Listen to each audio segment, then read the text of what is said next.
Et si je vous disais que l'Iran, oui, la nation moderne de l'Iran joue un rôle crucial dans le grand récit biblique de prophéties et d'événements mondiaux, souvent quand les gens pensent à la Bible, ils se concentrent sur Israël, l'Égypte et Babylone. Mais que diriez-vous si je vous disais que l'Iran était connu sous le nom de Perse à l'époque biblique ? L'Iran n'était pas juste un autre empire, mais une nation spécifiquement nommée dans la prophétie pour façonner le destin du peuple élu de Dieu. L'histoire de l'origine biblique de l'Iran est plus fascinante que vous ne le pensez.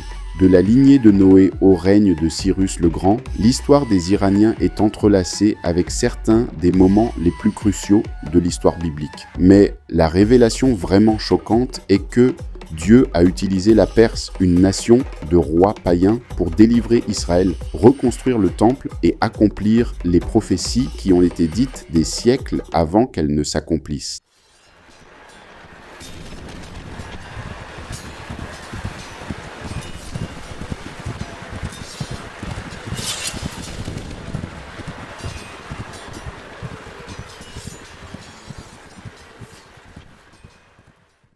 Dans cette vidéo, nous explorerons comment la Bible révèle l'origine du peuple iranien, sa montée au pouvoir et son rôle central dans la formation à la fois de l'Ancien Testament et des visions prophétiques de l'avenir.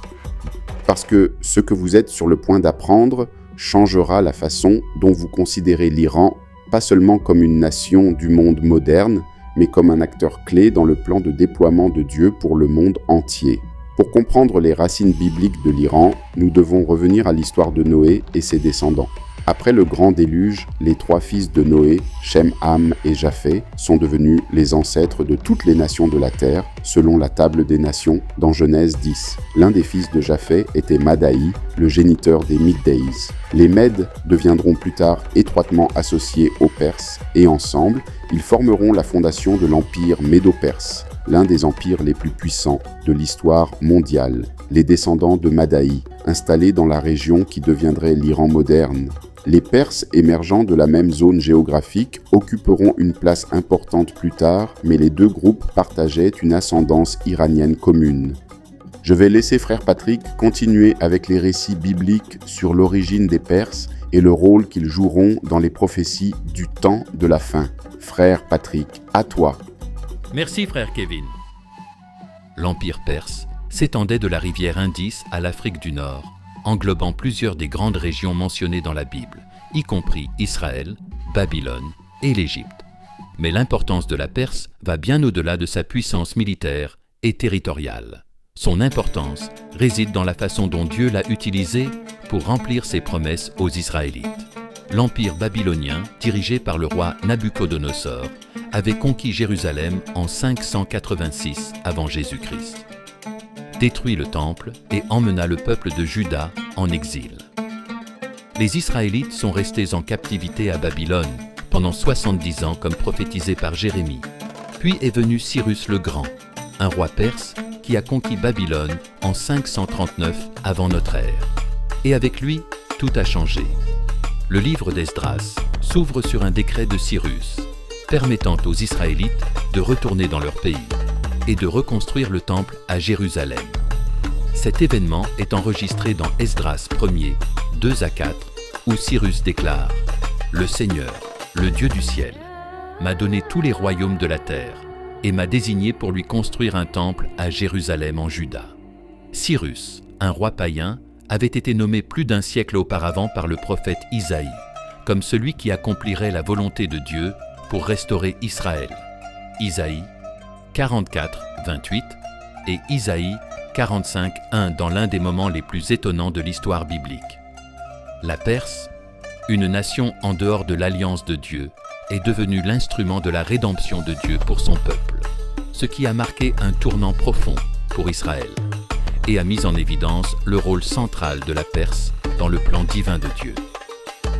L'un des éléments les plus remarquables de l'héritage biblique de la Perse est le rôle de Cyrus le Grand dans Isaïe 44, 28.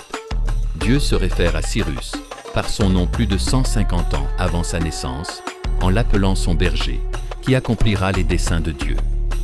Dans Isaïe 45, 1, Cyrus est même désigné comme loin de Dieu, un titre généralement réservé au roi d'Israël. Comment un roi païen étranger pourrait-il être appelé loin de Dieu? La réponse réside dans la souveraineté de Dieu et sa capacité à utiliser n'importe qui, même ceux en dehors de son peuple d'alliance, pour accomplir sa volonté. Le décret de Cyrus permettant aux Juifs de revenir et de reconstruire le temple n'était pas seulement une initiative politique, c'était un accomplissement prophétique. Le prophète Jérémie avait prédit que la captivité babylonienne durerait 70 ans. Jérémie 25, 11-12 et Jérémie 29, 10. Et l'ascension de Cyrus au pouvoir a marqué la fin de cette période. La reconstruction du temple à Jérusalem sous la direction de Zorobabel, avec la bénédiction de Cyrus, était une étape clé dans le rétablissement d'Israël. Dieu avait utilisé la Perse, non seulement pour vaincre Babylone, la nation qui avait opprimé Israël, mais aussi pour faciliter la renaissance d'Israël en tant que nation. C'était un rappel à Israël et au monde que le plan de Dieu est bien plus grand que n'importe quel empire et qu'il peut utiliser même les choses les plus improbables pour réaliser ses desseins. Le rôle de la Perse dans l'histoire biblique ne s'arrête pas avec Cyrus et la reconstruction du temple. Le livre d'Esther fournit un autre exemple puissant de la façon dont la Perse a été utilisée par Dieu pour protéger son peuple. Pendant le règne du roi Xerxès Ier, également connu sous le nom de Assuérus dans la Bible, un complot a été ourdi par Aman, un fonctionnaire à la cour perse, pour exterminer les Juifs vivant dans l'Empire. La haine de Aman pour les Juifs l'a poussé à manipuler le roi pour qu'il publie un décret qui permettrait leur anéantissement. Cependant, par la providence de Dieu, une jeune femme juive nommée Esther était devenue la reine de Perse, encouragée par son oncle Mardochée. Esther a pris une mesure audacieuse et dangereuse en s'approchant du roi et en révélant son identité juive, plaidant pour la survie de son peuple. Esther 4.14 met en évidence les mots célèbres de Mardochée à Esther. L'intervention d'Esther a entraîné un retournement dramatique. Roi Xerxès, en apprenant la trahison de Haman, ordonna son exécution et un nouveau décret fut publié permettant aux Juifs de se défendre contre leurs ennemis. Cette histoire est enregistrée dans le livre d'Esther, célébré chaque année pendant la fête juive de Pourim, pour rappeler comment Dieu a utilisé la Perse, et en particulier la reine Esther, pour préserver le peuple juif.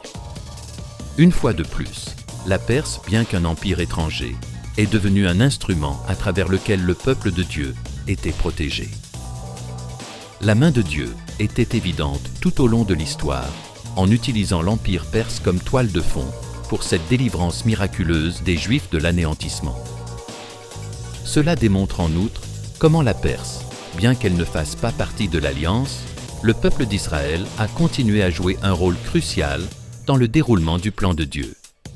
La Perse n'était pas simplement un observateur passif, elle était un participant actif pour assurer la survie d'Israël, une nation destinée à engendrer le Messie. La Bible ne parle pas seulement du rôle historique de la Perse, elle place également la Perse au cœur des visions prophétiques sur l'avenir des empires mondiaux et le plan ultime de Dieu pour l'humanité. L'un des exemples les plus puissants de cela se trouve dans le livre de Daniel. Daniel, un prophète juif qui a vécu pendant l'exil babylonien, a servi dans les cours des empires babyloniens et perses. Dans le livre de Daniel, nous rencontrons plusieurs visions qui révèlent la montée et la chute d'empires, dont la Perse. Dans Daniel 2, le roi Nabuchodonosor de Babylone rêve d'une grande statue faite de différents matériaux représentant chacun un empire mondial. Le coffre en argent et les bras de la statue représentent l'empire médo-perse qui succéderait à Babylone comme puissance dominante dans le monde antique.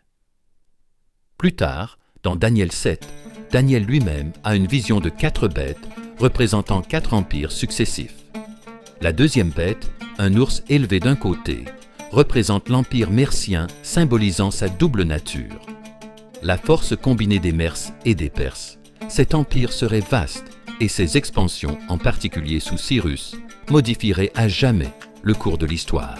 Aussi, les Perses chargeant dans toutes les directions conquérant de vastes territoires. Cependant, la vision comprend également une chèvre avec une corne proéminente symbolisant la Grèce et son roi Alexandre le Grand qui finirait par conquérir l'Empire perse.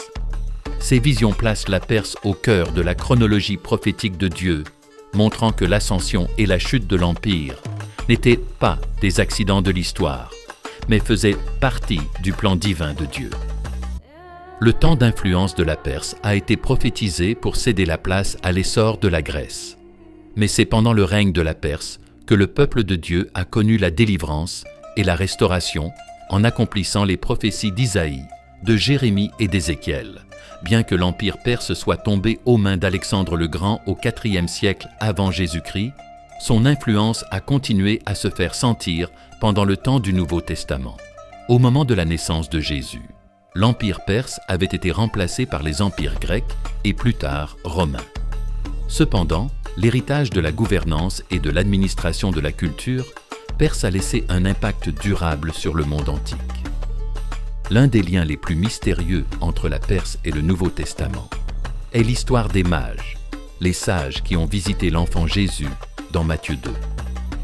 De nombreux érudits croient que les mages venaient probablement de la région de la Perse et pourraient avoir été des prêtres zoroastriens, fait partie d'une ancienne tradition religieuse en Perse qui pratiquait l'astrologie et interprétait les présages. Le voyage des mages pour adorer le roi nouveau-né des Juifs met en évidence la connexion durable de la Perse à l'histoire biblique, même après la chute de l'Empire perse. Les traditions de sagesse de la Perse ont continué à influencer l'ancien Proche-Orient, et ce sont les savants persans qui ont reconnu l'importance de l'étoile qui annonçait la naissance de Jésus.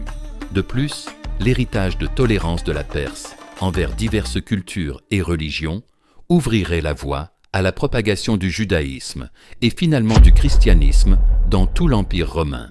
L'ancien empire perse était connu pour permettre à ses sujets de maintenir leurs pratiques religieuses, une politique qui influencerait les empires ultérieurs, y compris Rome. Cet environnement de liberté religieuse a contribué à l'épanouissement des communautés juives dans toute la région et a jeté les bases pour la diffusion éventuelle de l'Évangile. Alors que nous mettons un terme à cette exploration du rôle biblique de la Perse, il est essentiel de considérer l'avenir de l'Iran à la lumière de la prophétie biblique. De nombreux chercheurs et théologiens croient que l'Iran, connu dans la prophétie biblique sous le nom de Perse, jouera un rôle clé dans les événements de la fin des temps. L'une des prophéties les plus significatives concernant la Perse se trouve dans Ézéchiel 38-39, où le prophète décrit une coalition de nations qui viendra un jour contre Israël, dans les derniers jours. Parmi ces nations se trouve la Perse, qui unira ses forces avec Gog et Magog, et d'autres nations dans une bataille massive connue sous le nom de la guerre de Gog et Magog. Cette prophétie, souvent considérée comme un événement à venir, décrit une confrontation finale entre les forces du mal et le peuple de Dieu avec Israël. Au centre du conflit, tandis que la nature exacte et le moment de cette guerre restent des sujets de débat, l'inclusion de l'Iran moderne en Perse dans cette prophétie suggère que l'influence de l'Iran dans la région continuera d'avoir une signification spirituelle à la fin des temps. De plus, les prophéties de Daniel sur la montée et la chute des empires, y compris la Perse, soulignent un thème plus large de la souveraineté de Dieu sur les nations. Le rôle de la Perse dans la prophétie biblique démontre qu'aucun empire, peu importe sa puissance, n'est hors du contrôle de Dieu. Dieu suscite les nations et il les fait toutes tomber selon son plan divin. Alors que nous assistons à des événements modernes au Moyen-Orient, y compris les tensions entre l'Iran et Israël, il est essentiel de se rappeler que ces événements font partie d'une histoire beaucoup plus vaste, une histoire qui a commencé dans les pages de la Bible et qui culminera dans l'accomplissement des promesses de Dieu. L'histoire de l'Iran moderne en Perse, dans la Bible, est l'un des exemples les plus remarquables de la façon dont Dieu peut utiliser même les nations les plus improbables pour accomplir ses desseins divins. Des descendants de Japheth à travers Madi Jusqu'à la montée de Cyrus le Grand, la Perse a joué un rôle crucial dans l'histoire biblique, de la restauration d'Israël à la protection du peuple juif dans le livre d'Esther. Mais l'importance de la Perse ne s'arrête pas à son rôle historique. Les prophéties de Daniel, d'Isaïe et d'Ézéchiel nous rappellent que la Perse faisait partie du plan plus large de Dieu, non seulement pour les nations du passé, mais aussi pour l'avenir. La place de l'Iran dans la prophétie biblique indique son rôle continu dans le déroulement des événements menant à la fin des temps. Alors que nous regardons le monde moderne, en particulier les tensions impliquant l'Iran et Israël, il est essentiel d'aborder ces événements avec une perspective biblique. La souveraineté de Dieu sur les nations signifie que chaque royaume, chaque empire et chaque dirigeant font partie de son plan. L'histoire de la Perse témoigne du fait que Dieu peut utiliser même des puissances étrangères pour accomplir ses promesses et réaliser son plan ultime pour le salut.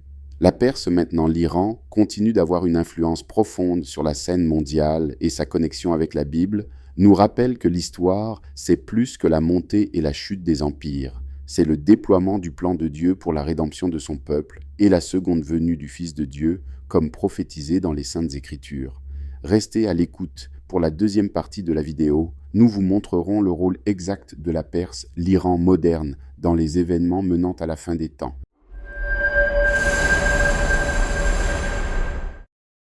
Shalom à tous.